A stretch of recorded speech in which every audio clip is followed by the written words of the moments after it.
Hello दोस्तों, एक बार फिर से आप सभी का स्वागत है की इन्फो चैनल में। दोस्तों, आशा करता हूं कि आप सब अच्छे होंगे। दोस्तों, वैसे तो दुनिया में जानवरों को लगभग हर किसी से प्यार है, फिर भी इंसान अपने अस्तित्व के लिए सबसे बड़ा खतरा बनता जा रहा है। दोस्तों, आज हम आपको जिन जानवरों के बारे में बताएंगे वे जानवर न केवल दुर्लभ हैं बल्कि गंभीर रूप से लुप्तप्राय हैं। इन दुर्लभ जानवर की कमी आबादी मुख्य रूप से मानव गतिविधियों के कारण, निवास स्थान के नुकसान, शिकार या आकस्मिक मृत्यु के कारण है। दोस्तों, इसी कड़ी में हम आपको बताने जा रहे हैं दुनिया के 10 सबसे दुर्लभ जानवर जो कि अपने अस्तित्व की लड़ाई लड़ रहे हैं। तो चलिए शुरू करते हैं। कृपया वीडियो में अंत तक बने रहें। दोस्तों, हमारे लिस्ट में 10वें नंबर पे है ब्लैक फुटेड फेरेट। मूल रूप से ब्लैक फुटेड फेरेट उत्तरी अमेरिका के महान मैदानों का मूल निवासी था और दक्षिणी कनाडा से लेकर उत्तरी मैक्सिको तक फैला हुआ था। हालांकि ब्लैक फुटेड फेरेट की जनसंख्या में 20वीं शताब्दी के दौरान तेजी।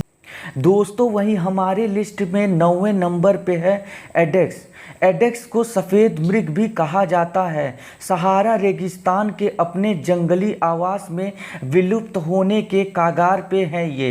केवल 30 से 90 तक ही हैं। हालांकि दुनिया भर में कई सफल प्रजनन कार्यक्रम किए गए हैं। जब आप जंगल में एक एडेक्स की एक झलक पाने की संभावना नहीं रखते तो आप अपने स्थानीय चिड़ियाघर में कैद हज़ारों में से एक को देख सकते हैं। अतीत में एडेक्स उत्तरी अफ्रीका में आम था। चाड, नाइजर, अल्जीरिया, मिस्र, लीबिया, सूडान और पश्चिम सहारा के मूल निवासी थे। जंगली एडेक्स आबादी अनियमित शिकार के कारण गंभीर गिरावट में रही है। हाल के वर्षों में प्रजनन कार्यक्रमों की सफलता के साथ एडेक्स को वन्य जीवों के संरक्षण पर मोरक्को और ट्यूनीशिया में भी भेजा गया और यह दुर्लभ जानवर है। दोस्तों, वही हमारे लिस्ट में 8वें नंबर पे है उत्तरी बार्ड इबिस, जिसे नदर बार्ड इबिस भी कहा जाता है। दुनिया के सबसे दुर्लभ पक्षियों में से एक हैं। कई दशकों तक उत्तरी बार्ड इबिस को गंभीर रूप से लुप्तप्राय माना जाता था, लेकिन हाल के वर्षों में सफल संरक्षण के प्रयासों ने प्रजातियों की स्थिति को खतरे में डालने की मदद की है। कैद में 1000 से अधिक उत्तरी बार्ड इबिस हैं। आज उत्तरी बार्ड इबिस की अधिकांश जंगली आबादी मोरक्को में रहती है और संभवतः कुछ को सीरिया में जीवित छोड़ दिया गया है। उत्तरी बार्ड इबिस यूरोप में 500 से अधिक वर्षों के लिए क्षेत्रीय रूप से विलुप्त हो गया है, लेकिन वर्तमान में प्रजनन कार्यक्रम चल रहे हैं जिससे कि इनकी आबादी को बढ़ाई जा सके। दोस्तों, वहीं हमारे लिस्ट में 7वें नंबर पे है क्रॉस रिवर गोरिल्ला। क्रॉस नदी गोरिल्ला दुर्भाग्य से दुनिया में सबसे लुप्तप्राय महान बंदर हैं। दुर्भाग्य से क्रॉस नदी गोरिल्ला, जिसे पहली बार 1907 में नोट किया गया था, काफ़ी हद तक नज़रअंदाज कर दिया गया, जब तक कि बहुत देर हो चुकी थी 1987 में, और इसकी आबादी पहले से भी कम हो गई।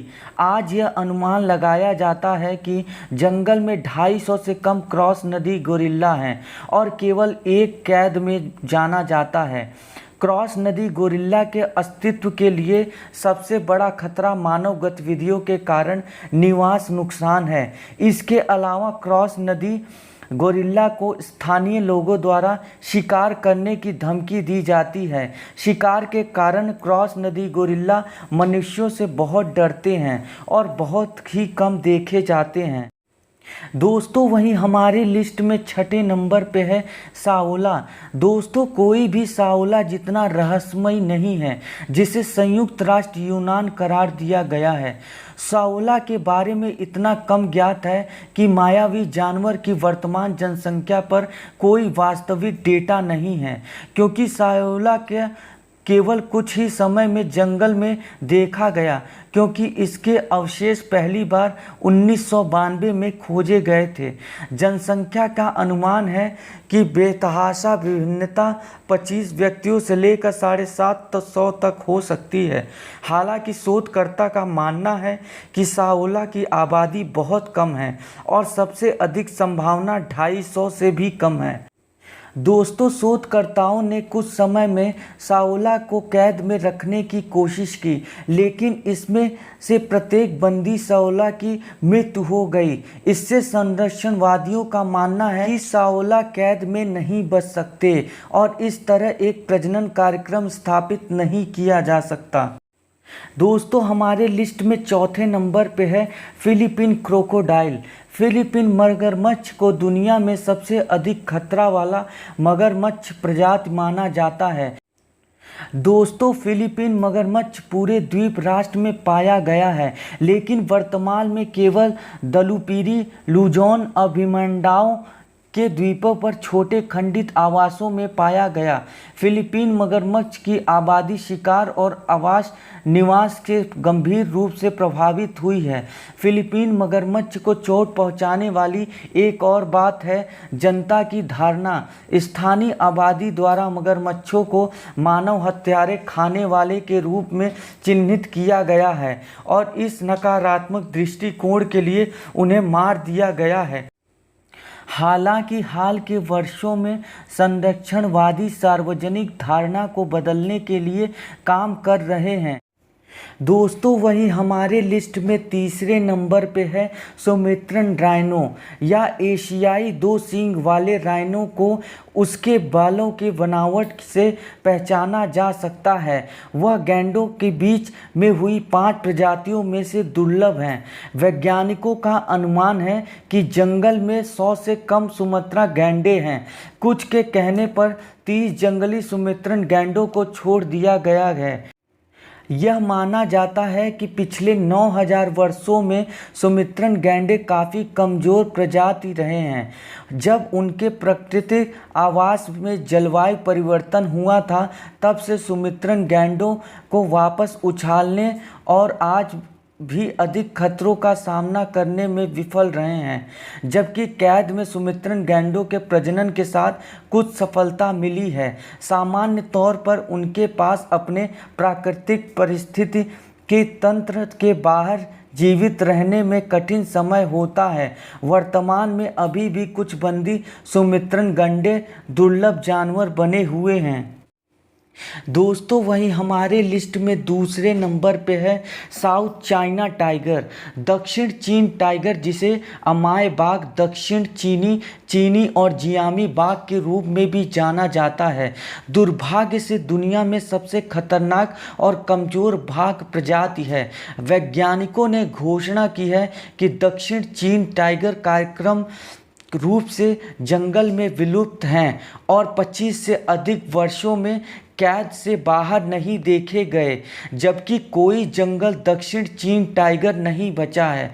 शुक्र है कि चीन में प्रजनन कार्यक्रमों के हिस्से के रूप में लगभग 100 या तो बंदी हैं। 2007 में पहला दक्षिण चीन टाइगर चीन के बाहर निजी रिजर्व में पैदा हुआ था, जिसे दक्षिण अफ्रीका में लाओ वैली रिजर्व के रूप में जाना जाता है। तब से लाहू घाटी में अधिक बाघों का जन्म हुआ है। दोस्तों, हमारे लिस्ट में जो पहले नंबर पे जानवर है वो है वकीटा। वकीटा वर्तमान में दुनिया में सबसे दुर्लभ जानवर है और संभवतः सबसे अधिक लुप्त प्राय है, जिसमें लगभग 10 व्यक्ति जंगली में बचे हैं। यह अनुमान 2019 की शुरुआत में IUCN द्वारा प्रकाशित एक रिपोर्ट में आया है, जिसमें कहा गया है कि 2018 में खाड़ी में किए गए एक ध्वनि निगरानी कार्यक्रम के अनुसार 10 वैक्सीट जीवित हैं। हालांकि 95% संभावना है कि उनकी संख्या 6 से 22 के बीच है। चूँकि वाकिटा पहली बार 1958 में खोजी गई थी, इसलिए इसकी संख्या हमेशा बहुत कम रही है। वाकिटास गैर मछली पकड़ने की छोटी प्रजातियां हैं और आसानी से अवैध मछली पकड़ने के कामों में इस्तेमाल किए जाने वाले गिलनेट्स जालों को पकड़ती हैं। इसके अलावा वैक्विट की इसकी कम आबादी है क्योंकि वे केवल दुनिया के एक क्षेत्र में पाए जाते हैं जो कैलिफोर्निया की खाड़ी का उत्तरी भाग है। उसके अतिरिक्त कैद में कोई वैक्विता नहीं है और वर्तमान में कोई सफल प्रजनन कार्यक्रम भी नहीं है जो उनकी संख्या को वापस लाने में मदद करे। दोस्तों, आशा करता हूं कि मेरे द्वारा दी गई जानकारी आपको अच्छी लगी। अगर वीडियो अच्छी लगी तो वीडियो को लाइक करें, चैनल को सब्सक्राइब करें और हाँ, नोटिफिकेशन के लिए बेल आइकन पर ज़रूर क्लिक करें।